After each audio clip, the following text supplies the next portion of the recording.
નમસ્કાર, ટોપ 25 ન્યૂઝ સાથે હું છું નુપુર દાણી। સૌથી પહેલા હવે નજર કરીશું આજના મુખ્ય ટોપ 25 ન્યૂઝ ઉપર। લોકસભા માટે બરાબરીનો જંગ અત્યારથી જ ચાલી રહ્યો છે, ત્યારે સવાલ એ છે કે ચૂંટણીની તારીખો ક્યારે જાહેર થશે। ન્યૂઝ એજન્સીના જણાવ્યા પ્રમાણે માર્ચ મહિનાના પહેલા અઠવાડિયામાં જ લોકસભા ચૂંટણીની તારીખો જાહેર થવાની શક્યતા છે। 2014ની લોકસભા ચૂંટણીની તારીખો પણ માર્ચ મહિનામાં જાહેર કરવામાં આવી હતી। હાલની લોકસભાનો કાર્યકાળ 3 જૂનના રોજ પૂર્ણ થઈ રહ્યો છે। 2014માં 9 તબક્કામાં ચૂંટણી યોજાઈ હતી, ત્યારે આ વખતે પણ આ જ પ્રમાણે 9 તબક્કામાં ચૂંટણી યોજાઈ શકે છે। લોકસભાની સાથે સાથે 5 રાજ્યોમાં પણ વિધાનસભા ચૂંટણી યોજાઈ શકે છે, જેમાં ઓડિશા, આંધ્રપ્રદેશ, અરુણાચલ પ્રદેશ અને સિક્કિમની વિધાનસભા ચૂંટણી પણ લોકસભા ચૂંટણી સાથે થઈ શકે છે। ઇલેક્શન કમિશન લોકસભા ચૂંટણીની સાથે જમ્મુ કાશ્મીરની ચૂંટણી પણ કરાવી શકે છે, કારણ કે ત્યાં અત્યારે રાષ્ટ્રપતિ શાસન ચાલી રહ્યું છે। આ સંજોગોમાં અહીં 6 મહિનાની અંદર વિધાનસભા ચૂંટણી કરાવવી જરૂરી છે। પશ્ચિમ બંગાળના મુખ્યમંત્રી મમતા બેનર્જી લોકસભા ચૂંટણી પહેલા તેમની તાકાત બતાવવા 19 જાન્યુઆરીએ એક રેલી કરવાના છે। સમગ્ર દેશમાં વિપક્ષી દળોના નેતાઓને તેમાં આમંત્રણ આપવામાં આવ્યું છે। કોંગ્રેસ અધ્યક્ષ રાહુલ ગાંધીએ પત્ર લખીને મમતાને સમર્થન આપ્યું છે। રાહુલે પત્રમાં લખ્યું છે કે સમગ્ર વિપક્ષ એક છે, હું મમતા દીને વિપક્ષની એકતા દર્શાવવા માટે સમર્થન આપું છું। આશા છે કે અમે બધા એકજૂથ ભારતનો શક્તિશાળી સંદેશો આપીશું। રાહુલે તેની ફેસબુક પોસ્ટમાં લખ્યું, સમગ્ર વિપક્ષ એકજૂથ છે। અમારું માનવું છે કે સાચો રાષ્ટ્રવાદ અને વિકાસ જ લોકતંત્ર, સામાજિક ન્યાય અને ધર્મનિરપેક્ષતાના પિલરને બચાવી શકે છે, જેને ભાજપ અને મોદી બરબાદ કરવા માંગે છે। રાહુલ ગાંધી અને સોનિયા મમતાની આ રેલીમાં સામેલ થવાના નથી। જો કે કોંગ્રેસ તરફથી લોકસભામાં વિપક્ષના નેતા મલ્લિકાર્જુન ખડગે તેમાં સામેલ થઈ શકે છે। બસપા પ્રમુખ માયાવતી પણ આ રેલીમાં ભાગ નથી લેવાના। તેમની જગ્યાએ પાર્ટીના નેતા અને રાજ્યસભા સાંસદ સતીશ મિશ્રા સામેલ થશે। રાષ્ટ્રીય સ્વયંસેવક સંઘ પ્રમુખ મોહન ભાગવતે ગુરુવારે દેશ માટે શહીદ થતા જવાનો પર નિવેદન આપ્યું। તેમણે કહ્યું કે કોઈ યુદ્ધ ચાલી રહ્યું નથી, છતાં પણ દેશની સરહદો પર સૈનિકો શહીદ થઈ રહ્યા છે। આરએસએસ પ્રમુખ ભાગવતે નાગપુરમાં પ્રહાર સમાજ જાગૃતિ સંસ્થાના રજત જયંતિ કાર્યક્રમમાં કહ્યું કે આ એટલા માટે થઈ રહ્યું છે કે આપણે આપણું કામ યોગ્ય રીતે નથી કરી રહ્યા। તેમણે કહ્યું, ભારતને આઝાદી મળ્યા પહેલા દેશ માટે જીવ આપવાનો સમય હતો। આઝાદી બાદ યુદ્ધ દરમિયાન કોઈ પણ સરહદ પર જીવ કુરબાન કરવાનો હોય છે, પરંતુ આપણા દેશમાં આ સમયે કોઈ યુદ્ધ નથી, પરંતુ લોકો, સૈનિકો શહીદ થઈ રહ્યા છે। તેમણે કહ્યું કે જો કોઈ યુદ્ધ નથી તો કોઈ કારણ નથી કે કોઈ સૈનિક સરહદ પર પોતાનો જીવ ગુમાવે। તેમણે કહ્યું કે તેને રોકવા માટે દેશને મહાન બનાવવા માટે પગલાં ભરવા જોઈએ। कारण है कि हम अपना काम ठीक नहीं कर रहे। किसी के साथ युद्ध नहीं तो सीमा पर सैनिक के मरने का कारण नहीं, लेकिन होता है। अब उसको भी ठीक करना है और देश को बड़ा बनाना है, तो देश के लिए जीना भी सीखना पड़ेगा। પ્રયાગરાજમાં રામ મંદિરને લઈ સંતો અને હિન્દુ સંગઠન વચ્ચે મંથન ચાલી રહ્યું છે, જેમાં જણાવાયું છે કે કુંભમાં લગભગ 15 કરોડ લોકો એકજૂટ થઈ રહ્યા છે। આ દરમિયાન આરએસએસે ફરી એકવાર રામ મંદિરને લઈ મોદી સરકાર પર નિશાન સાધતા જણાવ્યું કે સંઘના સરકાર્યવાહક ભયાજી જોશીએ પ્રયાગરાજમાં કુંભ મેળામાં કેન્દ્રની મોદી સરકાર પર ઇશારામાં વ્યંગ કરતા જણાવ્યું કે રામ મંદિર 2025માં બનશે। રામ મંદિરને લઈ આપેલા નિવેદનને લીધે આરએસએસના ભયાજી જોશી ફરી ચર્ચામાં છે। તો આ તરફ સંઘ સરકાર્યવાહક ભયાજી જોશીના 2025 સુધી રામ મંદિર નિર્માણવાળા નિવેદન પર ઇકબાલ અંસારીએ પલટવાર કર્યો છે। બાબરી મસ્જિદના પક્ષકાર ઇકબાલ અંસારીએ મોટો સવાલ ઊભો કરતા કહ્યું કે જ્યારે અયોધ્યા મામલો સુપ્રીમ કોર્ટમાં છે તો નેતા કેવી રીતે તેની તારીખ નક્કી કરી શકે છે। તેમનું એમ પણ કહેવું છે કે આ પ્રકારના નિવેદનથી મોદી સરકારની જ બદનામી થશે, કેમ કે કેન્દ્ર સરકાર અને યુપીની યોગી આદિત્યનાથ સરકાર બંને બહુ જ સારું કામ કરી રહી છે। 2025 में राम जन्मभूमि के ऊपर श्रेष्ठ राम मंदिर बनने के बाद फिर दिशा को और गति प्राप्त करने वाली विश्वास। राम जन्मभूमि का निर्माण, भव्य मंदिर का निर्माण, इन मंदिरों के एक मंदिर जोड़ने की बात नहीं है, ये राष्ट्र की चेतना। देखिए, बाबरी मस्जिद का मुकदमा, राम जन्मभूमि का मुकदमा जो है सुप्रीम कोर्ट में है। जब कानून व्यवस्था ठीक चल रहा है, सरकारें ठीक चल रही हैं, विकास हो रहा है, लोगों को रोजगार मिल रहा है, तो सरकार को बदनाम करने का जो लोग काम कर रहे हैं ये बिल्कुल ठीक नहीं है। ગુજરાત બાદ હવે ઉત્તર પ્રદેશ સરકારે પણ ગરીબોને 10% અનામત આપતું રાજ્ય બની ગયું છે। યોગી સરકારની કેબિનેટ બેઠકમાં ગરીબ સવર્ણો માટે 10% અનામતનો પ્રસ્તાવ પસાર કરવામાં આવ્યો છે. ઉત્તર પ્રદેશમાં હવે સરકારી નોકરીઓ અને શિક્ષણ સંસ્થાઓમાં સવર્ણ અનામત લાગુ થઈ જશે. આ અનામત 14 જાન્યુઆરી 2019થી માન્ય ગણાશે. સવર્ણ અનામત લાગુ કરનારું ગુજરાત અને ઝારખંડ બાદ ઉત્તર પ્રદેશ દેશનું ત્રીજું રાજ્ય છે. સરકાર દ્વારા આર્થિક રીતે નબળા સવર્ણો માટે સરકારી નોકરીઓ અને શિક્ષણમાં કેન્દ્ર સરકાર દ્વારા લાગુ કરવામાં આવેલી અનામત લાગુ કરાઈ છે. ઉલ્લેખનીય છે કે સૌથી પહેલા ગુજરાત સરકારે 10% અનામતને મંજૂરી આપી હતી. મુખ્યમંત્રી યોગી આદિત્યનાથની અધ્યક્ષતામાં શુક્રવારે યોજાયેલી કેબિનેટ બેઠકમાં કુલ 14 પ્રસ્તાવોને મંજૂરી આપવામાં આવી છે. બેઠક બાદ મીડિયાને માહિતી આપતા રાજ્ય સરકારના મંત્રી અને પ્રવક્તા શ્રીકાંત શર્માએ જણાવ્યું કે રાજ્યમાં કેન્દ્રની ઢબે જ અનામત લાગુ કરવામાં આવશે. તો આ તરફ ડીએમકે 10% સવર્ણ અનામતને લઈ કોર્ટમાં પહોંચી ગઈ છે અને મદ્રાસ હાઈકોર્ટમાં અરજી કરી છે. 2019 લોકસભા ઇલેક્શનમાં કોંગ્રેસની સાથે ગઠબંધનના સવાલ પર એઆઈએમઆઈએમ પ્રમુખ અસાસુદ્દીન ઓવૈસીએ રાહુલ ગાંધીની સામે એક શરત રાખી છે. મહાગઠબંધનના સવાલ પર બોલતા ઓવૈસીએ કહ્યું કે તેઓ રાહુલ ગાંધીની સાથે કરાર કરવા તૈયાર છે, પરંતુ તેમની એક શરત છે. ઓવૈસીએ શરત રાખી છે કે જો રાહુલ ગાંધી મહારાષ્ટ્રના દલિત નેતા પ્રકાશ આંબેડકરને સન્માનજનક સીટ આપે તો તેઓ મહાગઠબંધનમાં સામેલ થઈ શકે છે. ઓવૈસીએ રેલીને સંબોધિત કરતા કહ્યું કે મને અહીં કોઈ સીટ નથી જોઈતી, પરંતુ હું ઈચ્છું છું કે મારા મોટા ભાઈ પ્રકાશ આંબેડકરને સન્માનજનક સીટ મળે. ઓવૈસી આટલેથી અટક્યા ન હતા. તેમણે રાહુલ ગાંધીની તરફ ઇશારો કરતા કહ્યું કે તમે કહ્યું કે પ્રકાશ આંબેડકર સાથે વાત કરીશું, પરંતુ એઆઈએમઆઈએમ સાથે નહીં. સાંભળો રાહુલ ગાંધી, સાંભળો અશોક ચૌહાણ. હું દ્રઢ વિશ્વાસ, જવાબદારી અને ગંભીરતાની સાથે રાહુલ ગાંધી અને શરદ પવારને કહું છું કે જો તમને એઆઈએમઆઈએમથી તકલીફ છે તો હું તમને બતાવી દેવા માંગુ છું કે તમે મારા મોટા ભાઈ પ્રકાશ આંબેડકર સાથે વાત કરો, તેમને સીટ આપો જે તેના હકદાર છે. હું એક પણ સીટ નથી ઈચ્છતો. જમ્મુ કાશ્મીરમાં આતંકી હુમલાની ઘટનાઓમાં સતત વધારો થઈ રહ્યો છે, જેમાં છેલ્લા 24 કલાકમાં ત્રીજો હુમલો કરાયો હતો. શ્રીનગરમાં પણ ગ્રેનેડ હુમલો થયો હતો. લાલ ચોક વિસ્તારમાં ગ્રેનેડ હુમલો કરાયો હતો, જેના કારણે અફરાતફરીનો માહોલ સર્જાયો. આ સમગ્ર હુમલાની જવાબદારી જૈશ-એ મોહમ્મદે સ્વીકારી હતી. મહત્વનું છે કે છેલ્લા 2 દિવસમાં ભારતે પાકિસ્તાનને પણ વળતો જવાબ આપ્યો હતો અને 5 પાકિસ્તાની જવાનોને ઠાર કર્યા હતા. ત્યારબાદ આતંકીઓની ગતિવિધિઓ વધી ગઈ છે. જમ્મુ કાશ્મીરના લદ્દાખમાં ભારે હિમસ્ખલનના કારણે 4ના મોત થયા છે. બરફના તોફાનના કારણે ઘણી ગાડીઓ બરફમાં ઢંકાઈ ગઈ છે. બરફના તોફાનમાં 10 લોકો દબાઈ ગયાના સમાચાર મળી રહ્યા છે. ઘટનાની જાણકારી મળતા ઘટના પર પહોંચેલી પોલીસ અને સેનાના અધિકારીઓએ રેસ્ક્યુ ઓપરેશન કરી દીધું છે. લદ્દાખનું તાપમાન -15 ડિગ્રી હોવાના કારણે રેસ્ક્યુ ઓપરેશનમાં મુશ્કેલી પડી રહી છે. રાખદુંગલા પાસે લદ્દાખનું સૌથી ઊંચું શિખર 18,380 ફૂટની ઊંચાઈ પર છે. લદ્દાખના -15 ડિગ્રી તાપમાનમાં ભારતીય સેના બરફમાં ફસાયેલા પર્યટકોને બચાવવાનો પ્રયત્ન કરી રહ્યા છે. કેટલાક લોકોના જણાવ્યા પ્રમાણે શુક્રવારે સવારે 7 વાગે લદ્દાખના ખારદુંગલામાં રસ્તા વચ્ચે બરફનો પહાડ ધસી આવ્યો હતો. તેના કારણે ઘણા પર્યટકો દબાઈ ગયા હતા. ખારદુંગલામાં આ દુનિયાનો સૌથી ઊંચાઈ પર આવેલો રસ્તો છે. અહીંનું તાપમાન -15 ડિગ્રી કરતાં પણ ઓછું છે. જમ્મુ કાશ્મીરમાં થઈ રહેલી હિમવર્ષાને લીધે જનજીવન પ્રભાવિત થયું, ત્યારે ગુલમર્ગમાં પારો -10 ડિગ્રી પર નોંધાયો. હિમવર્ષાના કારણે શ્રીનગરનો હવાઈ સંપર્ક તૂટ્યો હતો. શ્રીનગર ઇન્ટરનેશનલ એરપોર્ટ પર સતત બીજા દિવસે કોઈ ફ્લાઇટ ઉડી શકી ન હતી, જ્યારે બુધવારે પણ 22 ફ્લાઇટ રદ કરવામાં આવી. પર્વતો પર થઈ રહેલી હિમવર્ષા ચાલુ રહેતા જમ્મુ કાશ્મીરનો દેશ સાથે સંપર્ક કપાયો છે. હિમાચલમાં પણ રોહતાંગ, મનાલી સહિત પર્વતીય વિસ્તારોમાં પણ સતત હિમવર્ષા ચાલુ રહેતા ચોતરફ બરફની ચાદર જોવા મળી. દિલ્હીમાં ઠંડીનો ચમકારો ફરી જોવા મળી રહ્યો છે, ત્યારે જ ઉત્તર પ્રદેશ, મધ્યપ્રદેશ, પંજાબ, રાજસ્થાનમાં પણ ઠંડી વધી છે. ટેસ્ટ બાદ ભારતે વનડે સિરીઝ પણ પોતાના નામે કરી. કોહલી સેનાએ 7 વિકેટે જીત સાથે સિરીઝ પર પણ કબજો જમાવ્યો. 231 રનના લક્ષ્યનો પીછો કરતા ભારત માટે MS ધોનીએ સિરીઝમાં સતત ત્રીજી અર્ધસદી નોંધાવી શાનદાર જીત પણ અપાવી. ધોની અને જાદવે 121 રનની ભાગીદારી સાથે ઓસ્ટ્રેલિયાને મેચમાં પરત ફરવાનો કોઈ ચાન્સ ન આપ્યો. જાદવે 61 રનની ઉપયોગી ઇનિંગ રમી. આ પહેલા ઓસ્ટ્રેલિયા 230 રનમાં ઓલ આઉટ થયું હતું, જેમાં ચહલે શાનદાર 6 વિકેટ ઝડપી હતી, તો ભુવનેશ્વર કુમાર અને શમીએ 2 વિકેટ ઝડપી. કાંગારુઓને 230 સુધી જ સીમિત કરી દીધું હતું.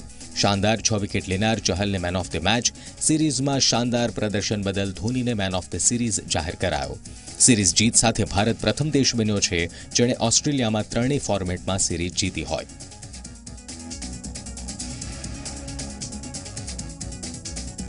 દિલ્હીમાં લગ્ન પ્રસંગમાં ગોળીબારની ઘટના સામે આવી. 2 અજાણ્યા શખ્સોએ દુલ્હન પર ગોળીબાર કર્યો. ગોળીબાર થતાં મંડપમાં નાસભાગ મચી ગઈ હતી. ગોળીબારના કારણે દુલ્હનને ગોળી વાગી. ત્યારબાદ દુલ્હનને હોસ્પિટલ લઈ જવામાં આવી. ત્યારબાદ સારવારના થોડા કલાકો બાદ જ ફેરા ફર્યા હતા. निकल गई उनके साइड में से बस हल्का फुल्का बस. हाँ जी, बाहर से पता नहीं कोई बंदा आया, तब ये नहीं पता कौन था कौन नहीं. टाइम वैम तो हमें पता नहीं, स्टेज पे चल रहे थे, मैंने शेड भी. ઇન્ડોનેશિયામાં મોબાઈલ ફોનના પાસવર્ડના કારણે પતિએ જીવ ગુમાવ્યો હતો. પત્નીએ પતિ પાસે મોબાઈલનો પાસવર્ડ માંગ્યો, પરંતુ પતિએ પાસવર્ડ નહીં આપતા બંને વચ્ચે તકરાર થઈ હતી. બંનેની રકઝકમાં પતિએ પત્નીને માર માર્યો હતો. ભારે રકઝક બાદ પત્નીને ગુસ્સો આવતા પત્નીએ પતિને સળગાવ્યો હતો.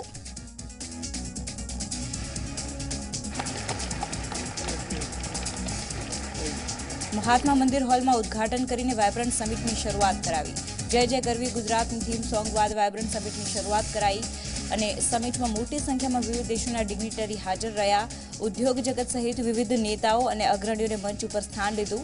મુખ્યમંત્રી રૂપાણીએ સૌપ્રથમ સંબોધન કરી તમામ આમંત્રિત મહેમાનોને આવકાર્યા અને વાયબ્રન્ટ સમિટના વિઝન માટે પ્રધાનમંત્રી મોદીનો આભાર માન્યો. બાદમાં અગ્રણી ઉદ્યોગપતિઓએ સમિટમાં સંબોધન કર્યું. આ સમિટમાં દિગ્ગજ ઉદ્યોગપતિ મુકેશ અંબાણી, પંકજ દેસાઈ, સુધીર મહેતા, પરિમલ નથવાણી, એન ચંદ્રશેખર સહિત મોટી સંખ્યામાં અગ્રણીઓ જોડાયા.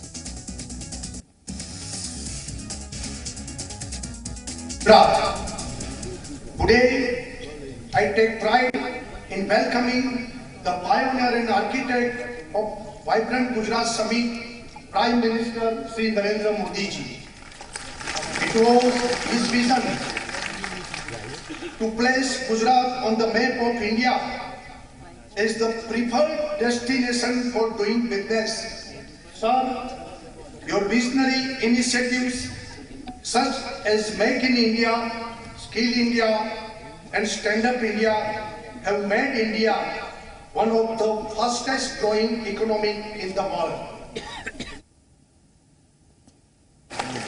વાયબ્રન્ટ ગુજરાતમાં પીએમ મોદીએ પોતાનું ભાષણ આપ્યું. ભાષણની શરૂઆત ભારત માતા કી જયના સૂત્રોચ્ચાર સાથે કરી. તેમના ભાષણથી દેશ વિદેશના મહાનુભાવોએ ખુશીની લાગણી વ્યક્ત કરી. પીએમએ વધુમાં કહ્યું કે અહીં માત્ર ગુજરાતના જ નહીં, વિવિધ દેશોના લોકોને જોઈને ગર્વ મહેસૂસ થાય છે. આ પ્રસંગે હવે દેશનો નહીં પરંતુ આંતરરાષ્ટ્રીય ઇવેન્ટ બની ગઈ છે. પીએમ મોદીએ કહ્યું કે છેલ્લા 4 વર્ષોથી અમે વર્લ્ડ બેંકના ડુઇંગ બિઝનેસ રિપોર્ટના ગ્લોબલ રેન્કિંગમાં 65મા સ્થાનનો કૂદકો માર્યો છે, પરંતુ હજી અમે સંતુષ્ટ નથી. મેં મારી ટીમોને વધારે મહેનત કરવાનું કહ્યું છે જેથી ભારત આવતા વર્ષે પહેલા 50માં આવી જાય. વાયબ્રન્ટમાં મોદીએ દેશના જીડીપી અને મંદી વિશે વાત કરી. તેમણે કહ્યું કે 1991થી તમામ સરકારોની સરખામણીએ અમારી સરકારમાં સરેરાશ 7.3% જીડીપી ગ્રોથ રહ્યો છે. બીજી બાજુ મંદીનો સામાન્ય રેટ 4.6% છે, તે પણ સૌથી નીચો છે. represents the best of business spirit which exists in India. Enterprise and startup. Vibrant Gujarat has contributed to the confidence building of our enterprise. 8 Indian states have come forward to make use of this forum to highlight their respective investment opportunity, which is remarkable in a scale and range of world-class processes and technologies. Horizontally, we have to spread the benefits of development to regions and communities that have lagged behind. Change is both in terms of direction and intensity. Reform, perform, transform and further perform. We want world-class technology to achieve our goal in faster and cleaner way. India is thus a land of immense opportunities.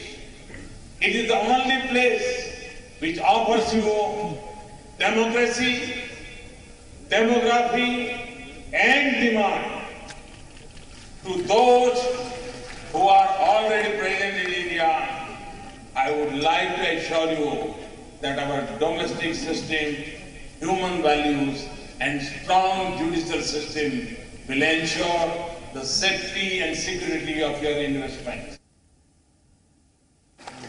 ગાંધીનગરમાં vibrant Gujarat સમિટની શરૂઆત થઈ છે ત્યારે નમો મર્ચેન્ડાઇઝર shop લોકોના આકર્ષણનું કેન્દ્ર બની આ શોપની અનેક લોકોએ મુલાકાત લઈ લીધી અને તેમણે વાઇબ્રન્ટ સમિટના આયોજન બદલ સરકારના વખાણ કર્યા ઝી 24 કલાક સાથેની વાતચીતમાં લોકોએ પ્રધાનમંત્રીને નવા સ્વપ્નદ્રષ્ટા ગણાવ્યા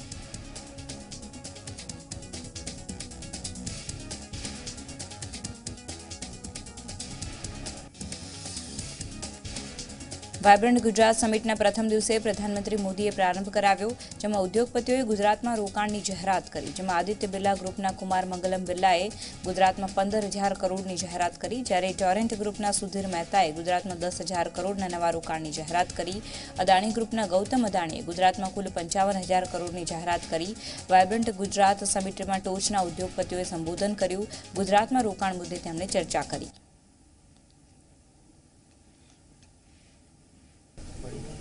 Up until now, our investments in Gujarat are of over 30,000 crores and counting. We have plans to invest about 15,000 crores more. This is towards the expansion of our capacities, setting up new plants and environment conservation in line with our principles of responsible stewardship. We are committing further investment of more than 10,000 crore across renewable energy, power distribution and gas distribution business in Gujarat. Torrent has greatly benefited from its investment in Gujarat and drawing from our positive experience, I urge delegates visiting from other countries to seize the opportunity and seriously consider investment in Gujarat. Anticipated investment in this park is rupees 30,000 crores. We also plan to establish a 1 gigawatt data center park in Mundra, a 1 million ton of copper smelting and refining project, a cement and clinker manufacturing unit in Lakhpat, an integrated lithium battery manufacturing complex and expand our photovoltaic manufacturing capabilities. Overall, we anticipate a total rupees 55,000 crores of investment in all these projects. Vibrant સમિટમાં રિલાયન્સના મુકેશ અંબાણીએ મહત્વની જાહેરાત કરી મુકેશ અંબાણીએ કહ્યું કે ગુજરાતને digital બનાવવા માટે જીઓ કટિબદ્ધ છે આવનારા સમયમાં જીઓ 5G માટે પણ તૈયાર છે મુકેશ અંબાણીએ વધુમાં કહ્યું કે વાઇબ્રન્ટ સમિટમાં ભાગ લેવો મારા માટે ગૌરવની વાત છે અત્યાર સુધી અમે ગુજરાતમાં 3 લાખ કરોડનું રોકાણ કર્યું છે આગામી દિવસોમાં રિલાયન્સ જીઓ નેટવર્ક ઉપર 5G માટે તૈયાર છે તેમણે વધુમાં ઉમેર્યું કે રિલાયન્સને આગામી 10 વર્ષોમાં તેનું રોકાણ ડબલ કરશે મુકેશ અંબાણી વાઇબ્રન્ટમાં પીએમ મોદીની પ્રશંસા કરતા જણાવ્યું કે પીએમની આગેવાનીમાં દેશ યોગ્ય રસ્તે જઈ રહ્યો છે અને આગળ પણ ઝડપી વિકાસ કરશે Jio is committed to create a fully digital Gujarat and make Gujarat the best digitally connected state in India. Today, Gujarat is the showcase for Jio's 4G wireless broadband network. This network already connects the entire state to the global information highway. This means connecting every home and office, every school and college, every hospital and doctor, every mandi and market. And Jio's network is fully 5G ready. જય જય ગરવી ગુજરાતના લોકપ્રિય Gujarati ગીતથી vibrant સમિટનો પ્રારંભ થયો જાણીતા ગાયક પતિ પત્ની પ્રહર વોરા અને તેમના પત્ની સંપદા વોરાએ છેડી જય જય ગરવી ગુજરાતની સુરાવલી આ સુરાવલીથી હાજર લોકો મંત્રમુગ્ધ થઈ ગયા ગુજરાત કરે વંદન જય જય ગરવી ગુજરાત સમિટમાં છવાઈ ગયું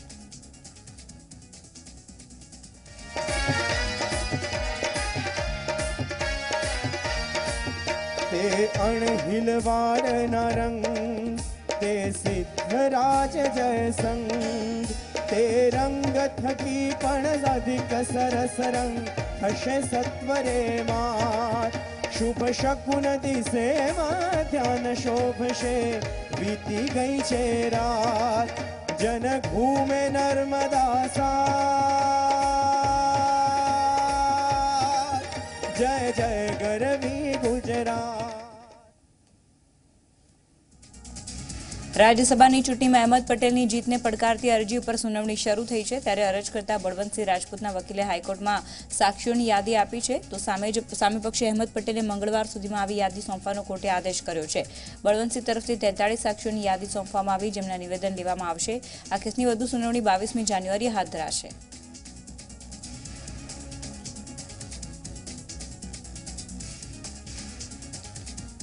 પરેશ ધાનાણીના ગઢમાં ભાજપ જોરમાં જોવા મળી રહ્યું છે તેની પાછળનું કારણ છે રાજુલા તાલુકામાં હાલમાં ચૂંટાઈ આવેલા ભાજપના સભ્યો. રાજુલા તાલુકા પંચાયતમાં કોંગ્રેસને ઝટકો લાગ્યો કારણ કે પંચાયતમાં પ્રમુખ ઉપપ્રમુખ પદે ભાજપના સભ્યો ચૂંટાયા છે. પ્રમુખ પદે માસુબેન બારૈયા, ઉપપ્રમુખ પદે અર્જણભાઈની વરણી કરવામાં આવી છે.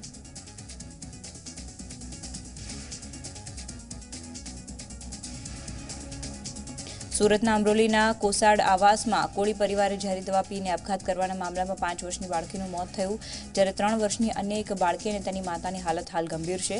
આ બંનેની સુરતની સ્મેમેર હોસ્પિટલમાં સારવાર ચાલી રહી છે. અગમ્ય કારણોસર આ પરિવારે ઝેરી દવા પીને આપઘાતનો પ્રયાસ કર્યો જેમાં પરિવારના મોભી અને 2 બાળકીઓના પિતાનું અગાઉ મોત થઈ ચૂક્યું છે અને હવે તેમની પુત્રી પણ મોતને ભીતી છે. આમાં ઘટનામાં કુલ 2 લોકોના મોત થયા છે જ્યારે હજુ પણ 2 સારવાર હેઠળ છે. वो एम्ब्रॉयडरी में काम करता है. क्या कोई कारण है? अभी कारण तो वो तो उन्हीं लोगों को पता होगा, हमको तो पता नहीं होगा. हम लोग तो दूर रहते हैं. अपने को खाली जितना जानकारी मिली वही देखने आ गए. સુરતના જાહેર માર્ગ ઉપર એક મહિલાએ પુરુષને માર માર્યાનો વિડીયો વાયરલ થયો. બોગસ પત્રકાર મહિલાને ફોન કરી વારંવાર હેરાન કરતા મહિલાએ જાહેરમાં બોગસ પત્રકારને માર માર્યો. ઘટનાને કારણે આસપાસના લોકોના ટોળા વળ્યા અને તેઓએ પણ બોગસ પત્રકારને માર માર્યો.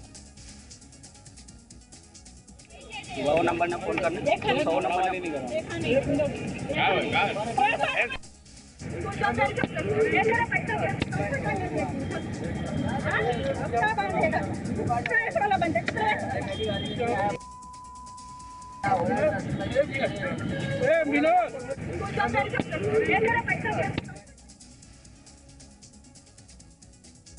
છોટાઉદેપુરમાં એસટી બસની જોખમી મુસાફરીનો વિડીયો વાયરલ થયો છે. મુસાફર તેમના જીવના જોખમે મુસાફરી કરતા હોવાનું સામે આવ્યું છે. એસટી બસના છાપરે બેસી મુસાફરો મુસાફરી કરી રહ્યા છે. છાપરા પર બેઠેલા મુસાફરો વૃક્ષની ડાળીઓથી બચવા સતત પ્રયાસ કરતા હોવાનું વિડીયોમાં સ્પષ્ટ જોઈ શકાય છે. ત્યારે આ બસ કવાડથી અંકલેશ્વર જતી બસ છે ત્યારે આ વિડીયો પરથી વધુ એકવાર એસટી બસની ઘોર બેદરકારી સામે આવી છે.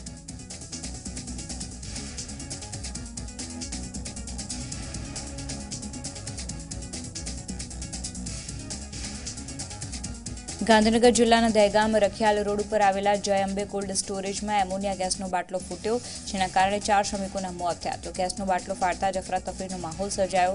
ઘટના અંગે જાણ થતાં અમદાવાદ અને ગાંધીનગરની ફાયર વિભાગની ટીમે કોલ્ડ સ્ટોરેજ ખાતે પહોંચી અને બચાવ કામગીરી શરૂ કરી. તો આ ઘટના બાદ જય અંબે કોલ્ડ સ્ટોરેજના માલિક સામે ફરિયાદ નોંધવામાં આવી છે. બ્લાસ્ટના કારણે કોલ્ડ સ્ટોરેજની દિવાલ પણ તૂટી ગઈ. બંધ કોલ્ડ સ્ટોરેજમાં રિનોવેશનનું કામ ચાલી રહ્યું હતું. એમોનિયા ગેસને કારણે અંદર જવું મુશ્કેલ બની ગયું છે.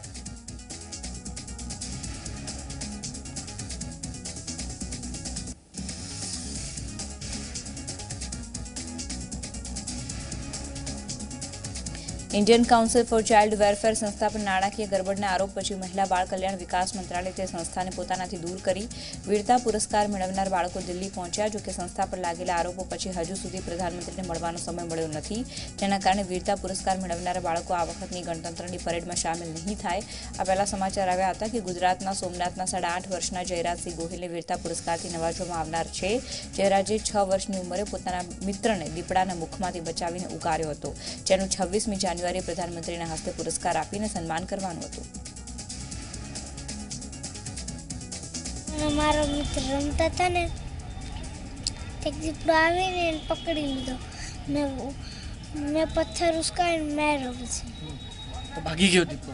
નહીં. તો પછી કેવી રીતે ભાગ્યો? બસ લોઢાની ગાડી હતી ને મેં ભાગી ગયો. અચ્છા, તમારું રમકડું ફેંક્યું તો ભાગી ગયો? હા. ખૂબ ગર્વ મહેસૂસ થાય અને જે જયરાજે જે કામ કર્યું એના ઉપર મને ખૂબ ગર્વ છે કે નહીં, જે કર્યું એ ખૂબ સારું કર્યું અને એકદમ એકદમ ફર્સ્ટ ક્લાસ કામ કર્યું. રજૂઆત તો કે બાળકોને ભણવામાં જે ઈચ્છા હોય એમાં એને આગળ વધારો એવું કંઈક રજૂઆત કરશું આપણે.